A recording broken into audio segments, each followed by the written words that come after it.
Le bien-être animal est une des valeurs centrales du métier de l'éleveur et du vétérinaire. Il peut être décrit comme satisfaisant si les animaux sont en bonne santé physique, psychologique et que les 5 principes de liberté sont respectés. La liberté comportementale consiste à m'assurer que les vaches puissent exprimer des comportements propres à leur espèce. Au quotidien, je m'assure que mes vaches disposent d'un espace suffisant dans le bâtiment d'élevage ou même lors de leur mise à l'herbe au printemps. Elles ont besoin effectivement de pouvoir bénéficier d'un environnement approprié pour se déplacer, se reposer, ruminer et aussi être en contact avec les congénères. Mes installations sont adaptées pour garantir cette liberté d'exprimer leur comportement et de faciliter la compagnie d'autres animaux de même race.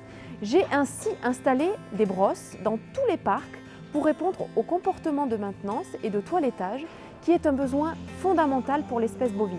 Cet enrichissement avec des brosses a plusieurs avantages. La baisse de l'agressivité des animaux dans les parcs, le toilettage, le massage, le soulagement et bien évidemment l'apaisement des animaux. L'autre point essentiel est la vie sociale des animaux, qui est absolument indispensable pour l'apprentissage du langage de l'espèce, pour se rassurer et pour se synchroniser. Tout isolement social entraîne des problèmes comportementaux, donc attention. Chez les bovins, il est important de respecter le comportement social et la liberté de mouvement, comme le fait Pauline avec ses vaches. Pour s'assurer d'un bon comportement social entre les animaux et qu'il n'y ait pas trop de compétition, il faut observer leur comportement à l'auge, à l'abreuvoir ou à la sortie de traite s'il s'agit de vaches laitières. Il faut donc s'assurer qu'il n'y ait pas trop de coups entre les animaux et qu'ils puissent tous accéder facilement aux ressources.